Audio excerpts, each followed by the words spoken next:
This is Aaron East with MMA UK News, and we're here today with the one and the only, the menace, Denis Frimpong of Manchester Top Team, as he's set to venture forth on his OKTAGON MMA journey on January 27th in Newcastle. Well, thank you for taking the time out of your evening to speak with me again today, Denis, man. It's always a pleasure. Yeah, man. Cheers. Appreciate you having me on. Just get this camera angle a bit better. There we go. No worries. Yeah, man. Thanks for having me on. As you said, it's redemption season. It's 2024. It's a new year. Time to go finally take on someone other than an English opponent and, take some of these Europeans on, some of these continental pricks, and show them what we're doing out here in the UK and in Ireland, Yeah, man, show them what the menace can do, eh? That's it. Right, we're just 6 days out from the violence in Newcastle now, man. I trust your preparations have been going well into the build-up to your inclusion this Saturday. My preparations have been excellent. To be honest, I've never really had a bad camp. Obviously, in the last camp, I dealt with a few little injuries from the bow fight, but it was a long camp, so by the time the fight came around, I was pretty much okay. But yeah, for this camp, it wasn't the longest camp. It was only 6 weeks. Yeah. I only found out guaranteed that I was fighting like a week or two before Christmas. And it sucked a bit of ass, I won't lie, because obviously I was dieting over Christmas and training over Christmas. I didn't get to go home and see my family, and obviously my birthday's over the Christmas period as well, and New Year's, So that week usually is a bit of a party week for me. It's a bit of a chill out week. I go see friends, I see family, I enjoy myself, enjoy food. But this time, obviously, I had to make a few sacrifices, but those sacrifices will be paid back in blood come Saturday night. 100%, man. I bet you're going to be taking out some of your frustrations for not being able to celebrate over the Christmas period. No frustration here. No one asked me to do this. I probably should have listened to my mum and just stayed in school and become a lawyer or an engineer or some shit. But these are the things we do for the sport that we love. As I say, I love this sport. I put everything into this sport. I sacrifice all year round anyway. So yeah, and to be honest, it was kind of refreshing waking up on New Year's Day, first day of the year, fresh, not hungover, not having been out the night before. I got a nice early night. I was asleep just after midnight. I stayed up till the New Year rang in, and then I went to sleep and woke up and went into training. So it was a nice, refreshing thing. Probably was the first time in about 10, 11 years that I've done that. So yeah, it was nice in that way. But yeah, I'm gonna make Jan Saraki pay. Not through frustration, but through technical skill and carnage. Yeah, add some controlled chaos in with that as well. Yeah. 100%. He'll bring the chaos. I'll bring the control. Definitely.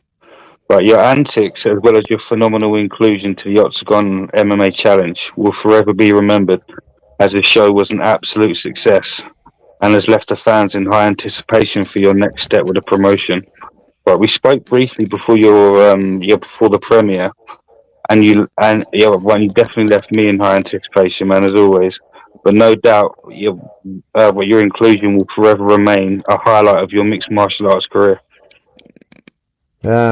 Yeah, I mean, obviously, I think the thumbnails speak for themselves. I was in every thumbnail, even the episodes that weren't based around me or my fights. However, I think a lot of people have already forgot. People are quick to forget in this sport. I think a lot of people have already forgotten just what I did on that series. Because Tapology seems to have forgotten. They haven't put my fights on my record. A lot of the fans in the Czech Republic and Eastern Europe and that seem to have forgotten. So either they didn't watch the show or they just have short-term memory loss. But I'll remind everyone once again on Saturday why I'm called the Menace, why I've accelerated through my MMA career so quickly. You know, still under 3 years doing MMA. You know, made my MMA debut less than 3 years ago, and here I am fighting in the utility arena in Newcastle on probably the biggest show in Europe, on my my fifth professional bout, my third official MMA bout under professional rules, and well, I've basically lapped most of the competition, most of the people in my weight class on this regional scene. Yeah, for someone who's watched your bouts like pretty much from the start, you've definitely oh, excuse me, sorry. Yeah, It's all right. you've definitely evolved as a fighter. It's been an absolute pleasure to watch you unveil your vast skill set, man. Definitely, and your antics. It's always it's always amazing to watch your antics out there. Right, and Yeah, it's, man. I mean, look, it's the entertainment business as well as a sport. yeah, 100%. Each promotion needs one, and I reckon Octagon have definitely acquired a great one. In you, definitely. Yeah, and as previously mentioned, your skill set has vastly evolved. Yeah, what can Octagon fans expect even more of your antics to evolve also?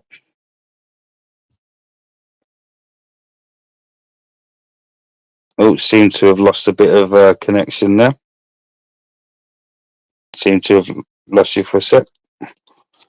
We will be right back. I will just add Dennis back to the stream.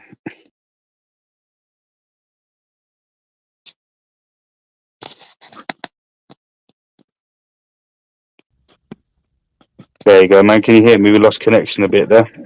Yeah, I got you back now. I got you back now. No worries, But man. yeah, all I was saying is like this is the entertainment business as well as a sport, you know, and that's what I love about it. It's a multifaceted game. It's not just like go out there and perform. It's go out there and perform, as in like it's a performance as well as an actual athletic performance. You know, it's getting people entertained, getting people intrigued in the fight in the first place, and get them sold on the storyline. You know, it's some blend between old school WWE in the Mm, Attitude Era and you know cage fighting basically. You know, Conor McGregor's changed the game, and mm. he's made it so you can't just be a good fighter. You have to be a good fighter and a good businessman and a good talker. So. Yeah, and there's no shortcuts in evolution, and your upcoming bout is definitely proof that you intend to take on bigger bouts as your career progresses. But what are your intentions, for when you collide with Jan in Newcastle? I have violent intentions to be honest for Jan. Mm, Yeah, I just need to make a statement. You know, like as I said, people forget very quickly, so I need to just remind them, give them a very blanket reminder, a very bold reminder that you can't just rule me out just because of what it says on paper about my record. yeah, Um, you know, I'm not a DJ. I'm not DJ Menace. I'm V Menace, and I don't spin records. I spin people's chins. So when I spin his chin on January 27th, people will have to rate me. You know, he's got a 30 fights as a professional. This will be his 30th fight. Ten yeah, times the amount of fights I have, and he's had 20 pro fights since before I even made my amateur debut. So when I spin this guy's jaw, they're gonna have to really rewind and start looking at giving me some top ranked opponents, and people can't be ducking me after that. yeah. And in regards to that, not to intentionally like look past this fight. I know it's not a great thing to do, but yeah. But when victory comes your way, yeah. But what do you have in store? Have you set yourself any goals, any personal objectives as your Octagon like career unfolds throughout 2024? Yeah, I have big goals. I want a big year. I want 4 or 5 fights. You know, maybe even six, depending on how they all go. Mm, You know, depending on injuries and stuff like that coming out of fights. You know yourself, it is a fight game, so we tend not to come out unscathed even when we win a fight.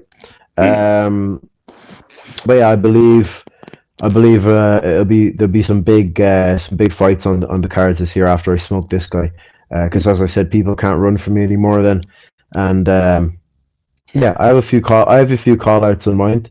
I'm not going to say much, but just tune in on Saturday and make sure you watch the fight and make sure you catch my post-fight winning conversation with Brian Lacey when he steps in the cage, and everyone will find out what my plans are for the rest of the year. I'll definitely be tuning into that, man. Yeah, right, and this card is just a second step in the promotion's intentions for the UK, and it's a perfect lineup, 100%, man. But other than your inclusion on the night, are there any confirmed fighters or bouts in particular that's piqued your interest? So yeah, obviously I've got Jonas McGard, the main event. He's a teammate of mine, Manchester top team. I'll be keeping a close eye on that fight also.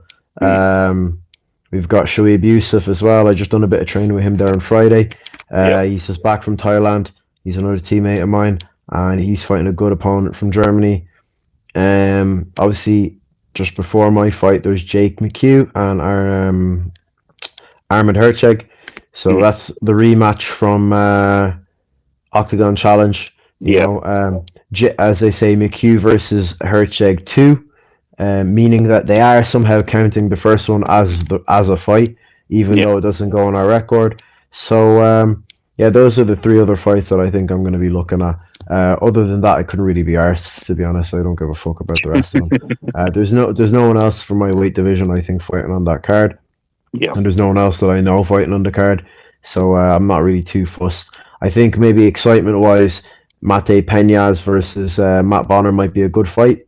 But you know, I'm not too pushed on who wins the fight. Obviously, I'd probably like to see Matt Bonner get the victory, but I also think Peñas, I like his style. I like the way he fights, and I think it's going to be a banger. Yeah, I couldn't agree more, man. And it's always great to see you OKTAGON guys, and you definitely deserve the platform. And I'm definitely looking forward to all of your careers unfold under your new banner, man. Definitely. Right, and as always, my friend, it's been an absolute pleasure speaking with you again, man. I wish you all the best for Saturday and all the best for your future of OKTAGON, my friend. Likewise, thanks a million for having me on, as I said. And as I keep an eye on 2024, it's going to be a big year. I'm going to achieve big things in this company before I reach 30 years old. So, year 3 of mixed martial arts for the Menace, and expect to see a few dead bodies in my wake. 100%, man. And before you go and relax, because I know you're trying to relax at the moment, hopefully we had to after this. But before you go, do you have a message for the fans that will be in attendance and anybody you'd like to give a shout out to? For the fans that are going to be in attendance, sing along to the walkout tune. You'll all know the lyrics, so make sure you sing clearly. Get there nice and early so you catch all the fights. You know, the prelim fights are excellent as well. Full of really good fights, not just the main card. And shout out to all my sponsors, all my teammates that have helped me through the camp, my coaches, everyone else that's helped me out through this camp and through my career. And hope to do all proud on Saturday. That's a great message, man. You take care, yeah? You enjoy the rest of your evening. Nice and appreciate it, lad, yeah? Take care, bro. Go on.